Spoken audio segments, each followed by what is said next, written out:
Hello and welcome back to the caves, everybody. Welcome back to Deep Rock, where we're going to be going over 5 of the best flamethrower builds, at least in my opinion. Keep best in quotations because there's a lot of really good builds in this game, and I would highly recommend that you go out and explore your own builds because even if something is not the best, it can still be super fun. Let's start out with our very first build with the flamethrower. This is going with Fuel Stream Diffuser. This is a balanced overclock that gives us much longer reach with the flamethrower, and I'm going to be pairing this with Mega Power Supply on the Wave Cooker. This one is a really straightforward build, as pretty much almost all of these builds are, since the flamethrower is a very straightforward weapon.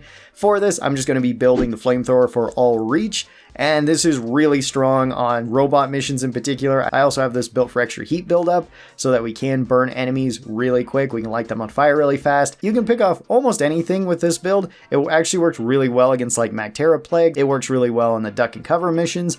You can usually hit the ceilings in most caves. Most caves are not 20 meters up. So the flamethrower is pretty lethal at every distance. The only time this is not going to be a great option is generally when the flamethrower is not going to be a great option, like for Dreadnought missions, if you don't have a scout that's bringing the new Drac overclock. But for this, the flamethrower is quite good at pretty much every range. Since you can light things on fire really quickly, I have Mega Power Supply on the Wave Cooker built so that I can take advantage of this by using the exothermic reactor. This will allow me to light things on fire, switch over to the Wave Cooker, and just wave this across the crowd, and then it will likely kill the majority of the crowd. This does a lot of damage. It's really good for clearing up grunt swarms. It's pretty good for dealing with high health enemies as well, and since this is using fire, it's a lot more forgiving than using ice, where sometimes if you freeze something, you don't immediately want to go to the Wave Cooker. With the flamethrower, there's not really much of a downside other than potentially the lingering fire damage that you might have gotten out of it otherwise. But even so, you're going to get more burst damage from the actual thermal shock. So in this case, it's totally your call whenever you would like to use the Wave Cooker. The Wave Cooker also allows us to have even longer range. So if we do need to shoot at something further than 20 meters, which likely won't be trying to attack us, it will probably be for like leeches, the Wave Cooker still allows us to do that so we can save teammates this way, assuming that we have a clear shot towards the leech with our Wave Cooker. This one's pretty strong and super straightforward. Our second build is going to be using our brand new overclock, which is the Scorching Tide. This is pretty much the most complicated flamethrower overclock, and even saying that, it's not very complicated. So what this one does is it allows you to fire this out like a fire shotgun or fire wave from the flamethrower that does really high damage. This does consume a lot of fuel, but the damage you get from this is pretty crazy. This will fire out a flame that just goes in a horizontal line that is affected by gravity, so the further you shoot this or the further you want to be trying to hit stuff, the more you're going to have to aim up.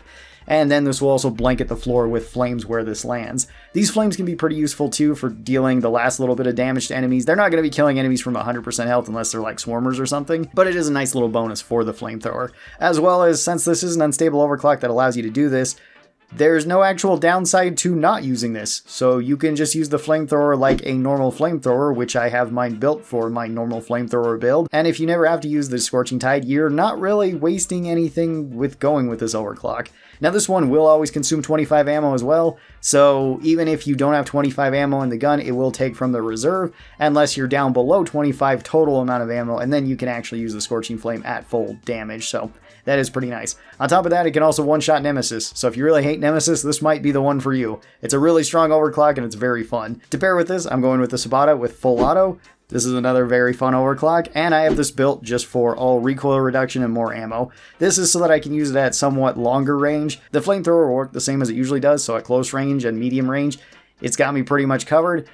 Launching Scorch Tide at very long range is really difficult, and I don't usually do that. You mostly want to be using that when enemies are really close up to you, but you do want to be aiming either slightly above them or basically at the top of them. That way this goes the furthest and you potentially can blanket more of the area. It can be kind of difficult if you're sitting on a hill and you're at the bottom of it and enemies are coming over the top, where Scorching Tide can be kind of awkward. It's much better if you're shooting it downhill, but either way, if you need to shoot it uphill, it will still kill probably anything that you hit with it. Definitely a fun overclock, and probably my favorite overclock for the flamethrower now, since we've got this one. Our third build is going to be taking advantage of Sticky Fuel, and it's also going to be using Blistering Necrosis. Now, Sticky Fuel is pretty strong, and I have mine built all for Sticky Flame duration. I would recommend that you take one of the ammos, either in tier 3 or 4, and then either go with the slowdown on the Sticky Flames, or just go with more duration on the Sticky Flames. If you go with full duration, you have something like a 14-second floor fire, which lasts a very long time, and that's really good for getting you a lot of value. It's really good for grunt swarms, and it's really good against swarmers.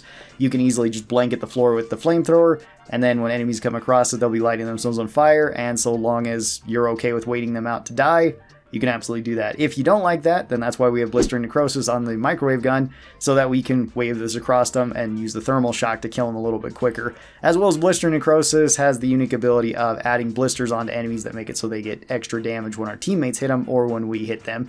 And this applies to a lot of things. It can apply to Nemesis, and it can apply to the Omen Tower, which is really weird. I always forget that I can do that. Just try to get the most out of your floor fires from this, though, and your ammo should go pretty far. Really depends on how trigger happy you are with the flamethrower. For Blister Necrosis, I'm going to be using it mostly at longer ranges, and try to put blisters onto the high priority targets that I likely won't be able to kill quickly, like Praetorian Suppressors, Dreadnought, stuff like that, and then my teammates can kind of clean them up. If not, I can always use the Wave Cooker or the Flamethrower to do a little bit more damage to them as well. Moving on to our fourth build, we've got Face Melter. This one is probably one of the most straightforward overclocks in the game. This just gets you a lot more damage and gives you less reach and less tank size, which is both kind of a good thing and a bad thing. When you have the Flamethrower going, it can be kind of hard to see when enemies are directly in front of you, and that means that some of the tankier enemies like slashers might be able to tank through this and at least punch you. So you do kind of have to be careful about that. The way I have this built kind of helps with that, where I have this built pretty much all for damage, but taking the fear on this is a really good option too. It makes it so those situations are a lot less likely to happen, so I can at least scare away the enemies that are either going to spit in my face or try to stab me, as well as this is the only build that we're running that is taking targets explode. I think that this one makes use of it the best. You can still argue that the heat radiance is potentially better, and I wouldn't really argue against that because it definitely can be. It can spread fire to more enemies around you, but this is probably the best one to get use of targets explode, so that's why it's here. And then to have some range, I decided to pair this with Persistent Plasma with the EPC. This is just a really solid overclock for the EPC. I have this mostly set up for mining, so I can do that as well, but I'm not really losing out on anything by taking Persistent Plasma, so other than just mining, I can use this for Horde Clear. Whether that means I'm using the Thin Containment Field shot to actually burst over the enemies, that is more difficult to do, but it is more effective. Or I can just shoot this directly at an enemy, or just directly at the ground where enemies are coming, because they will have to walk through the plasma, and that will deal some damage to them as well. The only problem with this build is that you might not have the best long range. If you have to fight enemies at really long range, you're pretty much just using the EPC, and that can be a little bit difficult. And then our fifth and final build, we're going to be going with the Compact Feed Valve. This gives us more ammo and more tank size, but less reach. That's not a big deal, because we can just take reach in tier 1, and now we have longer reach than what we normally do. And then we don't really have any downsides. You can build this pretty much however you want. It's surprisingly flexible. It's a really good balanced overclock. If you don't really like this one, you could take something like Light Tanks, which is just a clean version of this, and it just has more ammo, nothing else to it. But both these serve pretty much the same purpose. Whatever your favorite flamethrower build is, feel free to run it on this, and it will work just fine. The way I have it built is kind of for a sticky fuel build, but if you wanted more of a direct damage build, you could also run it like that. For a secondary weapon, I decided to take something that gave me a little bit more range, so I took the EPC once again, and this time I was taking Heavy Hitter. Heavy Hitter makes it so we're pretty much not using charge shots anymore with the EPC, and instead we're just using regular tap shots. This does a lot more damage, and I have this built all for damage and for fire. That way I can light things on fire at a distance. This one does overheat pretty quick, and you can run through ammo fairly fast with it, but it doesn't take very many shots to kill most ranged enemies that you would want to kill quickly anyway.